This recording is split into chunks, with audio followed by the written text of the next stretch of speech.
अगर बचपन से इनके जहन में डर घुस गया तो जिंदगी भर कोई फैसला करने के काबिल नहीं रहेंगे। मगरमच्छ।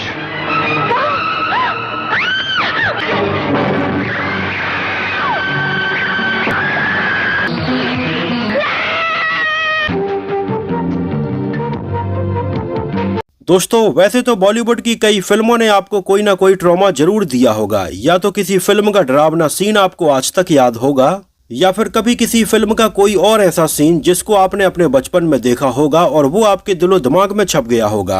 मैं अगर अपनी बात बताऊं तो मेरे लिए ऐसा सीन था साल 1988 में आई रेखा की फिल्म खून भरी मांग का ये सीन, जिसमें कबीर बेदी, रेखा और सोनू बालिया वोटिंग करने के लिए एक झील में जाते हैं और यहाँ पर क्रोकोडाइल्स होते हैं। जहां रेखा एक मगरमच्छ की फोटो लेने लगती हैं और कबीर बेदी यहां पर उन्हें धक्का दे देते हैं और मगरमच्छ रेखा को पानी के अंदर ले जाते हैं। जब मैंने बचपन में इस सीन को देखा था तो मैं इस सीन को देखने के बाद बहुत ज्यादा डर गया था, क्योंकि मैंने इसके पहले तक ऐसा सीन कभी देखा नहीं था जहां पर एक मगरमच्छ सीधे इंसान को खाता हुआ नजर आए। जहां तक कि उस समय मैं मगरमच्छ से इतना ज्यादा डरने लगा था कि मुझे मगरमच्छ शेर से भी ज्यादा खतरनाक लगने लगा था। और फिल्म खून भरी मांग का पर्टिकुलर ये अनएक्सपेक्टेड सीन आज भी मेरे दिलो दिमाग में वैसे ही छपा हुआ है।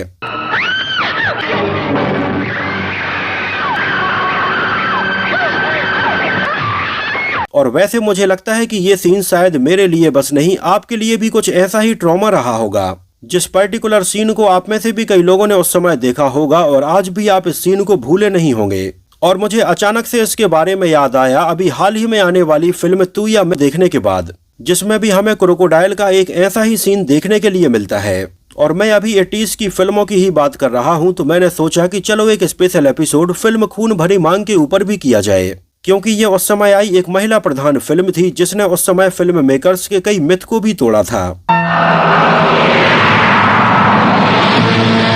जब उस समय अक्सर लोगों की सोच ये थी कि हीरो प्रधान फिल्में ही चलती हैं और हीरोइनों को केवल ग्लैमर के लिए ही फिल्मों में रखा जाता है, तो लेट 80s की कुछ ऐसी ही मल्टी स्टारर फिल्मों के दौर में आई थी रेखा की फिल्म खून भरी मांग। और जब ये फिल्म रिलीज हुई तो ब्लॉकबस्टर रही।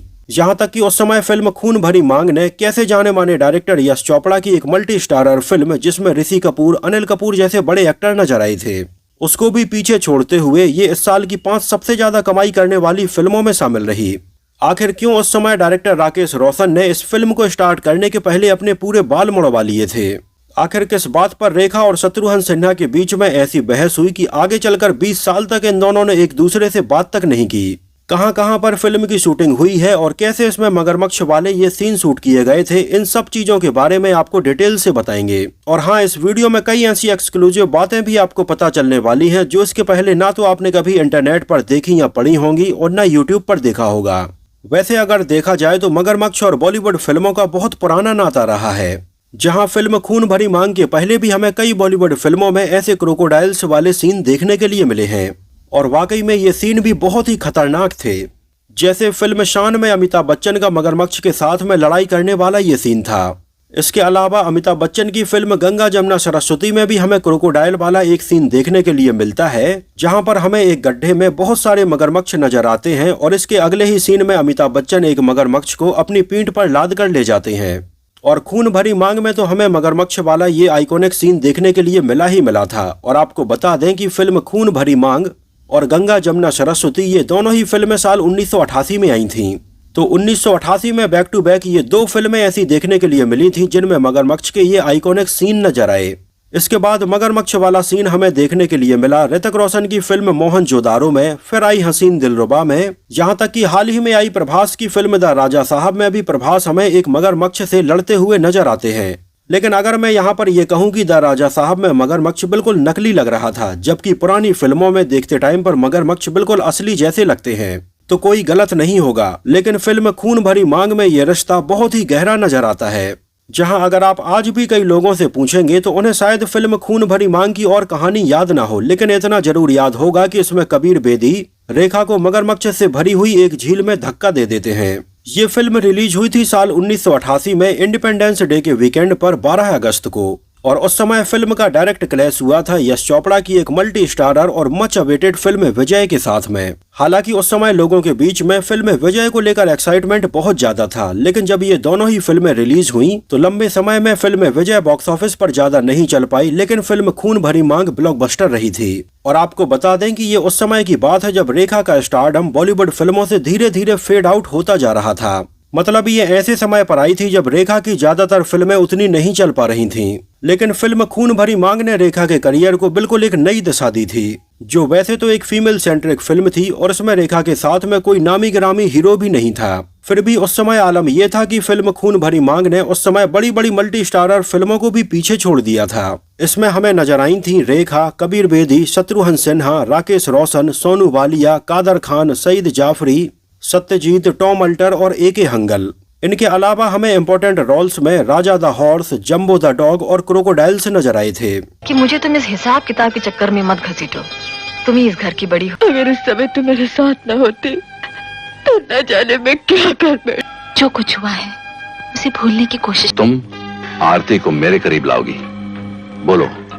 वेलकम आरती, वेलकम। फिल्म की एक बेसिक कहानी और स्क्रीन प्ले तैयार किया था मोहन कौल और रवि कपूर ने, और डायलॉग्स लिखे थे कादर खान ने, जो हमें इसमें बतौर एक्टर भी नजर आए थे। और डायरेक्शन की कमान संभाली थी जाने माने एक्टर और डायरेक्टर राकेश रोशन ने, जो उनकी बतौर डायरेक्टर दूसरी फिल्म थी। इसके पहले राकेश रोशन ने मात्र एक फिल्म खुदगर्ज को बस डायरेक्ट किया था, और फिल्म खुदगर्ज उस समय लोगों ने काफी पसंद की। इसके बाद खून भरी मांग, किसने कन्हैया, खेल, किंग अंकल, करण अर्जुन, कोयला, कहू ना प्यार है, कारोबार, कोई मिल गया और क्रिश जैसी तमाम बेहतरीन फिल्मों का डायरेक्शन किया। आपको बता दें कि राकेश रोशन बतौर प्रोड्यूसर काफी समय से एक्टिव थे और इसके पहले उन्होंने भगवान दादा और जाग उठा इंसान जैसी फिल्में प्रोड्यूस भी की हैं। लेकिन फिल्म खुदगर्ज को उन्होंने पहली बार प्रोड्यूस किया और डायरेक्ट किया, और ये फिल्म सफल भी रही।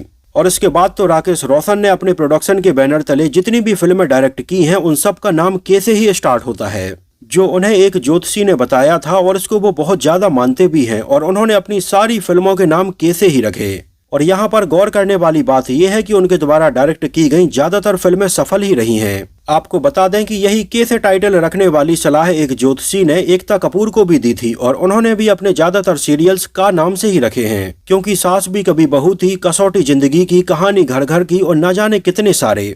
खैर, फिल्म खून भरी मांग पर वापस आते हैं। इसको राकेश रोशन ने ही अपनी production company film craft productions के बैनर तले प्रोड्यूस किया था, और इसका म्यूजिक कंपोज किया था उनके छोटे भाई राजेश रोशन ने, जिन्होंने इसके पहले और भी कई फिल्मों के लिए म्यूजिक कंपोज किया है। और राकेश रोशन की तो ऑलमोस्ट सारी फिल्मों का म्यूजिक राजेश रोशन ने ही कंपोज किया है, जहां इसके म्यूजिक एल्बम में उन्होंने टोटल 5 गाने रखे थे, और उस समय फिल्म का music album super duper hit रहा था, जिनमें से फिल्म का एक गाना हंसते हंसते कट जाए रास्ते तो बिल्कुल ब्लॉकबस्टर रहा था, और आज तक ये गाना उतना ही पॉपुलर है।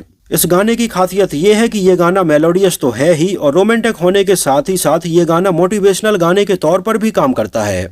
इसके अलावा इसके और बाकी गाने थे, जीने के बहाने लाखों हैं, मैं हसीना गजब की, मैं तेरी हूँ जानम। गानों के लिरिक्स लिखे थे इंडिवर ने, और गानों में आवाजें थी नितिन मुकेश, साधना सरगम और आशा भोंसले की। एक नजर डालते हैं इसके बजट और बॉक्स ऑफिस कलेक्शन के ऊपर। तो उस समय फिल्म का टोटल बजट रखा गया था लगभग 1,90,00,000 रुपए, और उउस समय इंडिया में इसने लगभग 4,45,00,000 रुपए का कलेक्शन किया था, और वर्ल्ड वाइड में लगभग 6 करोड़ रुपए कमाए थे। और ये साल 1988 में आई एक ब्लॉकबस्टर फिल्म रही थी, जिसको लगभग 75 स्क्रीन पर रिलीज किया गया था, और ये सिनेमा हॉल में देखने के लिए लगभग 45 लाख लोग आए थे। और ये साल 1988 में सबसे ज्यादा पैसे कमाने वाली फिल्मों की लिस्ट में चौथे नंबर पर रही थी। वैसे 1988 की अगर टॉप 5 फिल्मों के बारे में आपको बताएं तो ये फिल्में थीं तेजाब, शहंशाह, कयामत से कयामत तक, खून भरी मांग और वक्त की आवाज। और फिल्म खून भरी मांग को IMDb पर 6.6 आउट ऑफ 10 रेटिंग मिली हुई है। आपको बता दें कि रेखा और राकेश रोशन ने कई फिल्मों में एक साथ काम किया, जिनमें खूबसूरत, बहुरानी, दासी, राम तेरे कितने नाम और आक्रमण जैसी कई फैमिली ड्रामा फिल्में शामिल रहीं, और इन दोनों की बॉन्डिंग हमेशा से बहुत अच्छी रही थी। आगे चलकर राकेश रोशन ने जब डायरेक्शन में कदम रखा और 1987 में फिल्म खुदगर्ज बनाई, और ये भी लोगों को काफी पसंद आई। और उस समय फिल्म खुदगर्ज की सफलता के बाद कई लोगों को राकेश रोशन से ये उम्मीद थी कि आगे चलकर भी वो मेल सेंट्रिक फिल्में ही बनाएंगे। और उस समय राकेश रोशन एक और कहानी के ऊपर काम भी कर रहे थे, लेकिन उसी समय राकेश रोशन की नजर पड़ी एक Australian TV series return to Eden के ऊपर, जिसका एक छोटा सा आइडिया मोहन कौल ने राकेश रोशन को सुनाया, जिसमें एक हस्बैंड अपनी वाइफ को मगरमच्छ से भरे हुए पानी में धक्का दे देता है। और इसके बाद राकेश रोशन ने इस टीवी सीरीज का ये एपिसोड देखा और ये उन्हें बहुत ज्यादा पसंद आया। ये ऑस्ट्रेलियन टीवी सीरीज साल 1983 में आई थी और राकेश रोशन ने इस थीम के ऊपर एक फिल्म बनाने का डिसाइड किया और पूरी कहानी तैयार की गई, जिसमें वैसे तो सबसे बड़ा हाईलाइट यही सीन था, लेकिन इसमें इंडियन ऑडियंस के हिसाब से और ज्यादा सेंटीमेंट भी ऐड किए गए। और यहाँ पर आपको बताते चलें कि इस ऑस्ट्रेलियन टीवी सीरीज को राकेश रोशन ने बिल्कुल फ्रेम बाय फ्रेम और सीन बाय सीन अपनी फिल्म में रखा था। जैसे ये मगरमच्छ वाली झील में धक्का देने वाला सीन ही आप देखिए। यहाँ पर मैं इस ऑस्ट्रेलियन टीवी सीरीज की ये क्लिप आपको दिखा रहा हूँ। My God! The kids aren't going to believe this.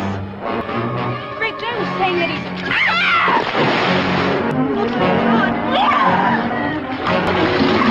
Oh my God!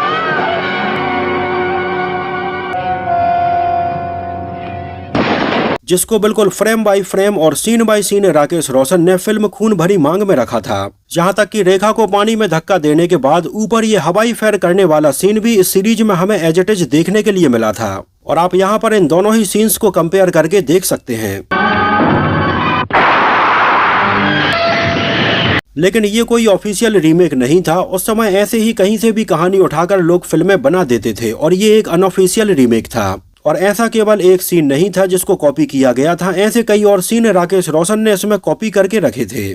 खैर, उस समय राकेश रोशन ने खुदगर्ज के बाद में जब अपनी अगली फिल्म का अनाउंस किया था तो उस समय फिल्मी पत्रिकाओं में ये खबर छापी गई थी, जिसमें ये अनाउंस किया जा रहा था कि राकेश रोशन अपनी अगली फिल्म रेखा के साथ में बनाने वाले हैं। और उस समय इस खबर को लेकर कई लोगों ने राकेश रोशन को काफी क्रिटिसाइज किया था कि उस समय मल्टी स्टारर फिल्में ज्यादा चलती हैं और ऐसे में राकेश रोशन क्यों एक फीमेल सेंट्रिक फिल्म बनाकर अपना पैसा बर्बाद करना चाहते हैं। क्योंकि उसी समय हुआ ये था कि श्रीदेवी की एक फिल्म आई थी शेरनी के नाम से और ये भी बॉक्स ऑफिस पर फ्लॉप रही थी। जबकि श्रीदेवी भी 80s की एक जानी मानी और बड़ी एक्ट्रेस थी, लेकिन उनकी ये फिल्म फ्लॉप रही थी। तो ऐसे में डिस्ट्रीब्यूटर्स को ये लग रहा था कि कहीं राकेश रोशन की रेखा के साथ में ये फिल्म भी फ्लॉप ना हो जाए। लेकिन उस समय तक राकेश रोशन को ये कहानी और ये आइडिया काफी पसंद आ चुका था और वो किसी भी कीमत पर इसको बनाना चाहते थे, जिसकी कहानी उन्होंने रेखा को सुनाई और रेखा को ये कहानी बहुत ज्यादा पसंद आई क्योंकि इसमें रेखा लीड रोल में थी। और उस समय रेखा को एक ऐसी ही फिल्म की तलाश थी और इस तरह से रेखा इसके लिए फाइनल हो गई। और रेखा के फाइनल हो जाने के बाद राकेश रोशन ये चाहते थे कि उनकी पिछली फिल्म खुदगर्ज के स्टार कास्ट में से जितेंद्र और शत्रुघ्न सिन्हा ये दोनों ही फिल्म खून भरी मांग में काम करें। हालांकि ये फीमेल सेंट्रिक फिल्म थी और रेखा का सेंट्रल रोल होने वाला था और वो इसमें जितेंद्र और शत्रुघ्न सिन्हा को स्पेशल अपीयरेंस में लेने का प्लान कर रहे थे। जहां शत्रुघ्न सिन्हा को तो वो जेडी वाले रोल में ही लेना चाहते थे, लेकिन जितेंद्र को वो रेखा के पति वाले रोल में साइन करने का प्लान बना रहे थे। लेकिन उस समय जितेंद्र बहुत सारी फिल्मों में बैक टू बैक काम कर रहे थे और उनके पास में स्पेशल अपीयरेंस करने का भी समय नहीं था। इस वजह से जितेंद्र इसमें काम नहीं कर पाए थे और बाद में इसमें ये रोल राकेश रोशन ने ही निभाया था। हंसते हंसते कट जाए रस्ते। लेकिन शत्रुघ्न सिन्हा को जो स्पेशल अपीयरेंस दिया गया था उन्होंने उसको बखूबी निभाया। हालांकि और सब चीजें तो फाइनल हो चुकी थी, लेकिन इसमें कबीर बेदी वाले रोल के लिए किसी भी एक्टर को अभी तक फाइनल नहीं किया गया था। क्योंकि इस रोल के लिए सबसे बड़ी प्रॉब्लम ये थी कि जब ये रोल वो किसी हीरो को सुनाते थे तो कोई भी हीरो इसमें काम करने के लिए तैयार नहीं हो रहा था। और अगर इस रोल में राकेश रोशन विलेन को साइन करते तो ये ऑडियंस पहले ही समझ जाती कि ये विलेन है, ये जरूर कुछ ऐसा करेगा। खैर, काफी सोच विचार करने के बाद राकेश रोशन को कबीर बेदी का नाम याद आया, जिन्होंने कबीर बेदी के साथ में 70s में कई फिल्मों में काम किया था। लेकिन कबीर बेदी ने लेट 70s में बॉलीवुड को अलविदा कह दिया था, क्योंकि उस समय कबीर बेदी को बॉलीवुड फिल्मों में कुछ खास रोल नहीं मिल पा रहे थे। और उस समय कबीर बेदी इंडिया छोड़कर यूरोप में रहने लगे थे और वहीं की फिल्मों में काम कर रहे थे। और उस समय राकेश रोशन ने कहीं से कबीर बेदी का नंबर लिया और उनसे फोन पर बात की, जहां उन्होंने कबीर बेदी से बोला कि उनके पास में एक फिल्म की कहानी है और वो इसमें लीड हीरो के तौर पर उन्हें साइन करना चाहते हैं। हालांकि पहले तो कबीर बेदी को लगा कि राकेश रोशन को क्या हो गया है, बॉलीवुड में हीरो की कमी पड़ गई है जो वो मुझे साइन कर रहे हैं। और तब जाकर राकेश रोशन ने उन्हें अपनी पूरी प्रॉब्लम बताई कि ये रोल कुछ ऐसा है कि ना तो वो हीरो को दे पा रहे हैं और ना ही यहाँ पर किसी विलन को दे पा रहे हैं। तो इस रोल के लिए परफेक्ट चॉइस उन्हें कबीर बेदी ही लगते हैं। हालांकि उस समय फोन पर राकेश रोशन ने उन्हें कहानी का एक छोटा मोटा आइडिया सुनाया और ये कबीर बेदी को पसंद भी आया। लेकिन कबीर बेदी ने राकेश रोशन से यह कहा कि वो पूरी स्क्रिप्ट भेज दें और वो पढ़कर ये डिसाइड करेंगे कि उन्हें इसमें काम करना है या नहीं। और बाद में जब राकेश रोशन ने उन्हें इसकी पूरी स्क्रिप्ट भेजी और कबीर बेदी ने ये पढ़ी तो उन्हें लगा कि उनका रोल इसमें कुछ खास नहीं है और रेखा का रोल इसमें इतना ज्यादा दमदार है कि वो उनके सामने दब जाएंगे। ये उस समय की बात है जब कबीर बेदी अपनी आने वाली फिल्म मैग्नम पीआई की शूटिंग अमेरिका के हवाई में कर रहे थे और वहां पर एक भीषण तूफान आया हुआ था, जिसकी वजह से लगभग 1 महीने तक कबीर बेदी की राकेश रोशन से बात नहीं हो पाई थी। हालांकि पहले कबीर बेदी ने यह सोचा कि वो उन्हें टेलीग्राम भेजकर ये बताएंगे कि वो इसमें काम नहीं करेंगे, लेकिन फाइनली जब वहां का तूफान शांत हो गया, टेलीफोन लाइन सही हो गई, तो कबीर बेदी ने राकेश रोशन से फोन पर बात की और उन्हें अपनी पूरी समस्या बताई कि स्क्रिप्ट में उनका रोल बहुत ही छोटा है और हीरोइन का रोल बहुत बड़ा है। और कबीर बेदी ने कहा कि वो अपने सीन्स में कुछ बदलाव करवाना चाहते हैं, तभी इसमें काम कर पाएंगे। और उस समय राकेश रोशन इसके लिए तैयार हो गए थे और उन्होंने कबीर बेदी के कहने पर इसमें थोड़ी बहुत बदलाव भी किए थे। हालांकि जब बाद में कबीर बेदी को पता चला कि इसमें उनके साथ में रेखा काम करने वाली हैं, तो कबीर बेदी का ये कहना था कि इसके बाद तो राकेश रोशन अगर इसमें उनके हिसाब से बदलाव ना भी करते तो भी वो इसमें काम करते, क्योंकि वो रेखा के साथ में काम करना चाहते थे। तो इस तरह से कबीर बेदी इसके लिए फाइनल हो गए थे और कबीर बेदी वापस इंडिया आए और उन्होंने फिल्म के लिए शूटिंग की। हालांकि आपको बताते चलें कि कबीर बेदी के पहले राकेश रोशन ने इस रोल के लिए जाने माने एक्टर जावेद शेख को भी अप्रोच किया था और जावेद शेख ने इसके लिए हाँ भी बोल दिया था, लेकिन उस समय उनकी फैमिली में एक हादसा हो गया और उन्हें अपने घर जाना पड़ा, जिसकी वजह से वो इसमें काम नहीं कर पाए। और उनके मना कर देने के बाद राकेश रोशन ने एक समय इस रोल में दीपक पराशर को भी साइन करने का सोचा था, क्योंकि उन्हें लग रहा था कि दीपक पराशर ऑडियंस के लिए बिल्कुल एक सरप्राइज के जैसे काम करेंगे। उनका चेहरा इतना भोला भाला और मासूम सा लगता है कि ऑडियंस बिल्कुल भी ये गैस नहीं कर पाएगी कि वो कुछ ऐसा कर सकते हैं, और जब भी ये सीन लोगों के सामने आएगा तो लोग बिल्कुल शॉक्ड हो जाएंगे। हालांकि इसमें दीपक पराशर को लेने का ये विचार जब राकेश रोशन ने रेखा को बताया तो रेखा ने उन्हें कबीर बेदी का नाम सजेस्ट किया था, क्योंकि रेखा को ये लग रहा था कि दीपक पराशर शायद उनके सामने स्क्रीन पर बहुत कमजोर नजर आएंगे। लेकिन रेखा कबीर बेदी को काफी पहले से जानती थी और उनकी एक्टिंग स्किल को भी वो जानती थी, तो उन्होंने कबीर बेदी का नाम रिकमेंड किया था और इस तरह से फाइनली इस रोल में कबीर बेदी को साइन किया गया, जो उनके करियर का एक आइकॉनिक रोल बना। और आज भी आप में से कई लोग कबीर बेदी को उनकी फिल्म खून भरी मांग के इस रोल के लिए ही जानते होंगे। ये बुरी आदत भी है आपको? वाह, कत्ल भी करते हैं और हाथ में तलवार भी नहीं। मैंने आज तक औरत का रूप देखा ही कहाँ है। आज एक औरत क्या करती है। इसके अलावा फिल्म में रेखा के अलावा दूसरी एक्ट्रेस के तौर पर सोनू बालिया के पहले अनीता राज को अप्रोच किया गया था, लेकिन जब अनीता राज ने इस रोल के बारे में सुना तो उन्हें पता चला कि ये नेगेटिव रोल है और अनीता राज फिल्मों में नेगेटिव रोल निभाना नहीं चाहती थीं, तो उन्होंने इसके लिए मना कर दिया था। और बाद में राकेश रोशन ने इस रोल के लिए सोनू बालिया को अप्रोच किया, जिन्होंने 1985 में मिस इंडिया कॉन्टेस्ट जीता था। वो बहुत खूबसूरत थीं और लोगों की नजर में भी थीं। उनका चेहरा देखने के बाद राकेश रोशन को लगा कि सोनू बालिया इस नेगेटिव रोल के लिए बिल्कुल परफेक्ट रहेंगी। हालांकि ये उस समय की बात है जब सोनू बालिया की कोई भी फिल्म रिलीज नहीं हुई थी, लेकिन उस समय तक सोनू बालिया 2-3 फिल्मों में काम कर रही थीं। उस समय उनकी केवल एक ही फिल्म रिलीज हुई थी, साल 1986 में आई शर्त, जहां पर उनकी केवल एक मॉडल के तौर पर फोटोग्राफ बस नजर आई थी।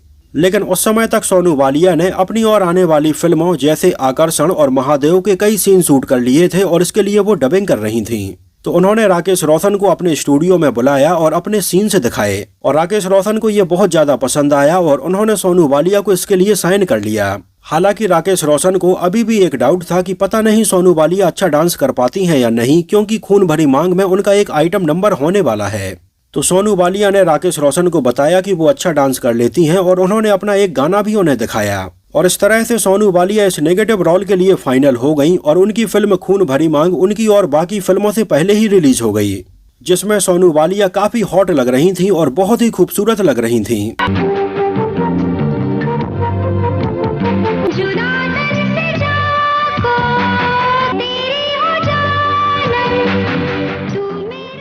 जहां तक कि उस समय रेखा और सोनू बालिया को पर्दे पर साथ में देखने पर कई लोगों ने तो उन्हें रेखा से भी खूबसूरत बोल दिया था। यहाँ पर आपको बताते चलें कि फिल्म में सोनू बालिया और रेखा के ऊपर एक गाना भी शूट किया गया था, जिस गाने में सोनू बालिया बहुत ही खूबसूरत लग रही थीं और काफी स्टाइलिश ड्रेस भी उन्होंने पहनी थी। और जब ये गाना कंप्लीट हो गया और रेखा ने इसको देखा तो उन्होंने राकेश रोशन को ये सजेस्ट किया कि इस गाने को उन्हें दोबारा से शूट करवाना चाहिए, क्योंकि इसमें सोनू बालिया के कपड़े उनसे ज्यादा अच्छे लग रहे हैं।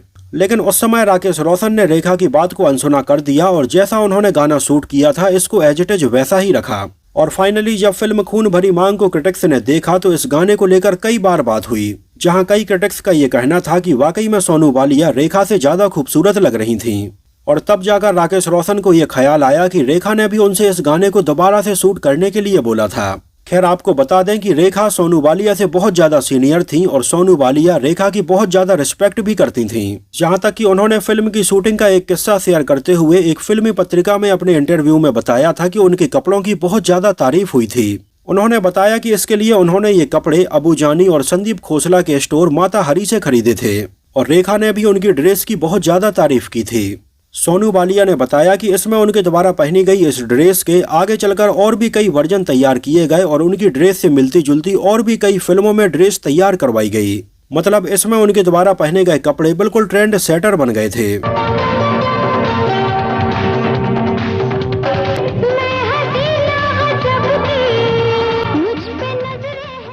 उन दिनों सोनू बालिया बॉलीवुड में बिल्कुल नई थी और उन्होंने कई फिल्में साइन कर ली थीं, जिसकी वजह से उन्हें 2 से 3 शिफ्टों में काम करना पड़ता था।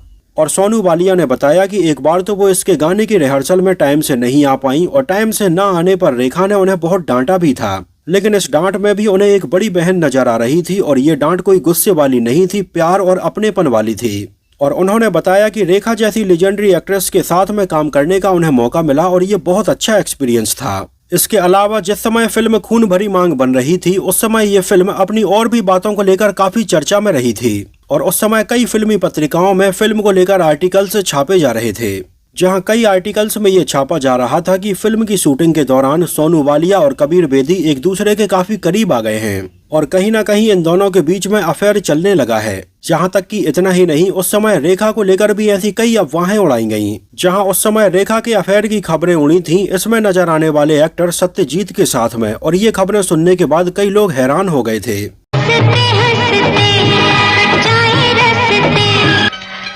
अचानक डैडी की तबीयत खराब हो गई है, मुझे फौरन टेलीफोन करने के लिए।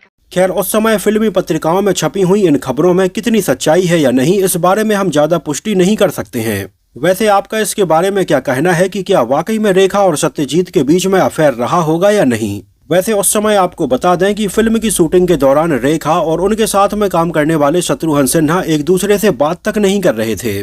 उस समय कहा जाता है कि रेखा और शत्रुघ्न सिन्हा के बीच में फिल्म के एक सीन को लेकर काफी बहस हो गई थी, जिस सीन में शत्रुघ्न सिन्हा अपने हिसाब से थोड़ी बदलाव करवाना चाहते थे, लेकिन रेखा इसके लिए तैयार नहीं थी। और बस यहीं से इन दोनों के बीच में एक कोल्ड वॉर शुरू हो गया था और फिल्म के दौरान ये दोनों आते, अपने अपने सीन शूट करते, लेकिन एक दूसरे से बात नहीं कर रहे थे।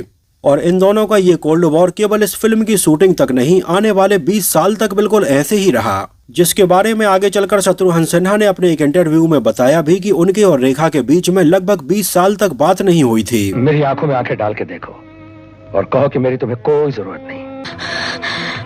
वैसे उस समय फिल्म के सेट पर कबीर बेदी ने शत्रुघ्न सिन्हा और रेखा के बीच में बात करवाने की काफी कोशिश की, लेकिन वो ऐसा नहीं कर पाए। और आगे चलकर इसके लगभग 20 साल बाद शत्रुघ्न सिन्हा की पत्नी पूनम ने इन दोनों के बीच ये बात करवाई थी और ये दोनों अब एक दूसरे से बात कर रहे हैं। उस समय शत्रुघ्न सिन्हा ने इसके बारे में बताया कि मात्र एक छोटी सी बात को लेकर इन दोनों के बीच में ये बहस हुई थी और ये 20 साल तक चलती रही। लेकिन उन्होंने इसको लेकर रेखा की बहुत ज्यादा तारीफ की कि कभी भी रेखा ने उनके बारे में उल्टा सीधा कभी नहीं बोला। यहाँ पर आपको एक बात और बताते चलें कि जब राकेश रोशन ने अपने प्रोडक्शन हाउस के बैनर तले बतौर डायरेक्टर पहली फिल्म खुदगर्ज बनाई थी, तो उस समय उन्होंने तिरुपति बालाजी मंदिर जाकर ये कामना की थी कि अगर उनके द्वारा बनाई गई पहली फिल्म सुपरहिट हो जाती है, तो उस समय उन्होंने तिरुपति बालाजी मंदिर जाकर ये कामना मांगी थी कि अगर उनकी फिल्म चल जाती है तो वो अपने बाल मुड़वा देंगे। वैसे यहाँ पर आपको बताते चलें कि राकेश रोशन के बाल बहुत पहले ही झड़ चुके थे और वो अपनी ज्यादातर फिल्मों में हमें हैवी विग लगाए हुए नजर आते थे। और इस बात को आप में से भी कई लोगों ने नोटिस किया होगा कि राकेश रोशन अपनी फिल्मों में बालों की ये विग लगाते थे और वो अपने बालों को लेकर इतने ज्यादा ऑब्सेस्ड थे कि चाहे गर्मी हो या बरसात हो, वो ये हैवी विग लगाकर बैठे ही रहते थे। लेकिन फिल्म खुदगर्ज के चल जाने के बाद उन्होंने अपने बाल दान करने का सोचा था और जब उनकी फिल्म खुदगर्ज चल गई तो वो अपनी पत्नी के साथ में तिरुपति बालाजी मंदिर गए और वहां पर उन्होंने अपना पूरा सिर मुड़वा लिया था। और तब से लेकर आज तक राकेश रोशन का यही लुक है। इसके बाद ना तो उन्होंने अपने बाल बढ़ाए और ना ही उन्होंने किसी भी तरह की विग लगाई। और आज भी अगर आप राकेश रोशन को देखेंगे तो वो अपने इसी बाल्ड लुक में नजर आते हैं। बात करें अगर फिल्म की शूटिंग लोकेशंस की, तो राकेश रोशन ने अपने एक इंटरव्यू में बताया कि उस समय उन्होंने फिल्म की ज्यादातर शूटिंग हिल स्टेशन कुनूर के आसपास की लोकेशंस पर की है। उन्होंने इसके बारे में और बताया कि उस समय वहां पर बहुत कम फिल्में शूट होती थीं और वहां पर रुकने के लिए कोई बड़ा होटल तक नहीं था। और जब राकेश रोशन अपनी पूरी टीम के साथ में फिल्म की शूटिंग करने के लिए यहां पर गए तो उन्हें एक धर्मशाला दिखाई दी। जो धर्मशाला बहुत अच्छी हालत में तो नहीं थी, तो उन्होंने पहले तो धर्मशाला को रिपेयर करवाया, इसको रुकने लायक बनवाया और बाद में ये धर्मशाला उन्होंने कबीर बेदी और रेखा को दिखाई और ये उन्हें काफी अच्छी लगी और फिल्म की पूरी यूनिट यहीं पर रुकी थी। तो यहाँ पर फिल्म के बहुत सारे सीक्वेंस शूट किए गए। इसके अलावा जो मगरमच्छ वाला सीन था, इसको मध्य प्रदेश में जबलपुर के भेड़ा घाट पर फिल्माया गया था और ये फोम का नकली मगरमच्छ था जो कि रेखा को पानी के अंदर दबा लेता है। जिस समय जबलपुर के भेड़ा घाट पर इस सीन को शूट किया जा रहा था, उस समय फिल्म की शूटिंग देखने के लिए यहाँ पर बहुत सारे लोग इकट्ठे हो गए थे और भेड़ा घाट के थोड़ी दूर ही उन्होंने वो जगह बनाई थी जहाँ पर रेखा का ये लोग इलाज करते हैं। इसके अलावा इसके क्लाइमैक्स वाले सीन में जब रेखा कबीर बेदी को यहाँ इस झरने से नीचे धक्का देते हैं और उनको मगरमच्छ खा लेता है, तो यहाँ पर इस सीन में अगर आप ध्यान से देखेंगे तो यहाँ पर पानी में कबीर बेदी और मगरमच्छ के अलावा एक आदमी हमें और नजर आता है और यहाँ पर उसके सर के बाल आप साफ साफ देख सकते हैं जिसने मगरमच्छ को पकड़ा हुआ था, जो एक डमी मगरमच्छ था और ये ऐसा दिखाया जा रहा था कि जैसे ये मगरमच्छ कबीर बेदी को खा रहा है। तो इस तरह से इन सारे सीक्वेंस को यहाँ पर फिल्माया गया था। फिल्म खून भरी मांग आज बॉलीवुड की कल्ट फिल्मों में गिनी जाती है और आगे चलकर 2014 और 15 के दौरान कई ऐसी खबरें सामने आईं जिनमें ये कहा गया कि फिल्म खून भरी मांग का रीमेक बनने वाला है और इसमें रेखा के रोल में या तो दीपिका पादुकोण और सोनाक्षी सिन्हा नजर आएंगी। खैर उस समय इस न्यूज ने काफी सुर्खियां बटोरी, लेकिन आगे चलकर जब राकेश रोशन से इसके बारे में पूछा गया तो उनका ये कहना था कि ना तो उन्होंने इसके रीमेक राइट्स किसी और को दिए हैं और ना वो खुद इसको दोबारा से बनाने का प्लान कर रहे हैं। उनका कहना यह था कि कल्ट फिल्में एक बार बनती हैं और इनको दोबारा से रीमेक करना फिल्म को खराब करना ही होता है। खैर आगे चलकर आपको बता दें कि एक मराठी फिल्म भरला मालावत रखथाना जब बन रही थी तब उस समय कहा गया कि ये खून भरी मांग का रीमेक है। यहाँ तक कि उस समय डायरेक्टर राकेश रोशन ने डायरेक्टर को एक नोटिस भी दे दिया था, लेकिन इस मराठी फिल्म के डायरेक्टर का ये कहना था कि ये खून भरी मांग का रीमेक नहीं है। वैसे यहाँ पर गौर करने वाली बात यह है कि राकेश रोशन ने इस मराठी फिल्म के डायरेक्टर को ये लीगल नोटिस भेजा था, जबकि उन्होंने खुद इसको अनऑफिशियली रीमेक किया था एक ऑस्ट्रेलियन टीवी सीरीज से। आपको बता दें कि जिस समय फिल्म खून भरी मांग रिलीज होने वाली थी उस समय फिल्म का एक पोस्टर रिलीज किया गया था, जिस पोस्टर में कबीर बेदी एक चश्मा लगाए हुए नजर आते हैं और उनके चश्मे में एक तरफ रेखा का सीधा सिंपल लुक नजर आता है और दूसरी तरफ उनका ग्लैमरस लुक नजर आ रहा था। आगे चलकर इस तरह के आइडिया को और भी कई फिल्मों में यूज किया गया, जैसे आपको याद हो फिल्म बाजीगर का ये पोस्टर जिसमें शाहरुख खान ने ये चश्मा लगाया है और उनके चश्मे में हमें ये दोनों ही एक्ट्रेस की फोटो नजर आ रही हैं। इसके पहले विनोद खन्ना, मीनाक्षी शेषाद्री और संगीता बिजलानी की फिल्म जुर्म जब रिलीज होने वाली थी तो इसका पोस्टर भी कुछ ऐसा ही बनाया गया था। तो आगे चलकर सेम यही कंसेप्ट हमें प्रियंका चोपड़ा की फिल्म बेवॉच के इस पोस्टर में भी नजर आया। वैसे आगे चलकर फिल्म खून भरी मांग में देखने के लिए मिले कई सीन को लोगों ने बहुत ज्यादा क्रिटिसाइज भी किया था, जैसे कि इसमें रेखा की फेस सर्जरी वाला ये सीन जिसको टॉम अल्टर करते हैं और इसके बाद रेखा का पूरा लुक बदल जाता है, वो एकदम से ग्लैमरस लगने लगती हैं। यहाँ तक कि कई लोगों ने इसमें रेखा के द्वारा पहने जाने वाले कपड़े, उनकी हेयर स्टाइल, उनकी लिपस्टिक और उनके मेकअप को तक क्रिटिसाइज किया।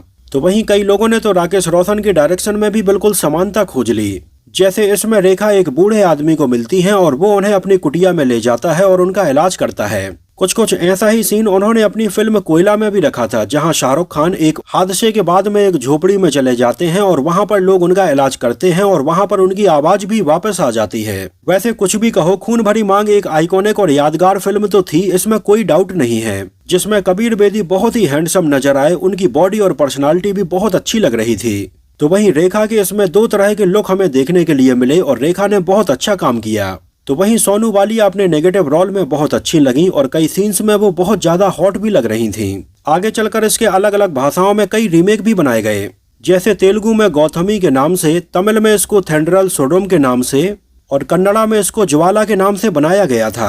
बात करें अगर इसको मिले उस समय अवार्ड की, तो फिल्म को टोटल 7 कैटेगरी में नॉमिनेशन मिला था, जिनमें से इस साल फिल्म खून भरी मांग ने 3 फिल्म फेयर अवार्ड जीते भी थे, जहां बेस्ट एक्ट्रेस के लिए रेखा को अवार्ड मिला था, बेस्ट सपोर्टिंग एक्ट्रेस के लिए सोनू वालिया को और बेस्ट एडिटिंग के लिए संजय वर्मा को अवार्ड मिला। जहां पर संजय वर्मा का नाम आया है जिन्होंने फिल्म को एडिट किया था, तो इस नाम से याद आया कि यही सेम नाम फिल्म में कबीर बेदी का भी रखा गया था, संजय वर्मा। तो वहीं इसको उस साल बेस्ट फिल्म, बेस्ट डायरेक्टर और बेस्ट फीमेल प्लेबैक सिंगर के लिए नॉमिनेशन मिला था, लेकिन ये जीती नहीं थी। आपको बता दें कि 1988 में बेस्ट फिल्म का अवार्ड मिला था कयामत से कयामत तक के लिए, और बेस्ट डायरेक्टर का अवार्ड मिला था इसी फिल्म को डायरेक्ट करने के लिए मंसूर खान को, और बेस्ट फीमेल प्लेबैक सिंगर का अवार्ड मिला था अलका याग्निक को फिल्म तेजाब के गाने 1, 2, 3 के लिए। तो दोस्तों, ये तो बात हुई फिल्म खून भरी मांग से जुड़े बहुत सारे अननोन फैक्ट्स के बारे में। मैंने बचपन में जब ये फिल्म देखी थी तो मुझे बहुत ज्यादा पसंद आई थी, और आज भी ये फिल्म मुझे बहुत अच्छी लगती है। वैसे आप लोगों को ये फिल्म कैसी लगी थी, आपने इसको कहां पर देखा था, हमें कमेंट सेक्शन में जरूर बताना।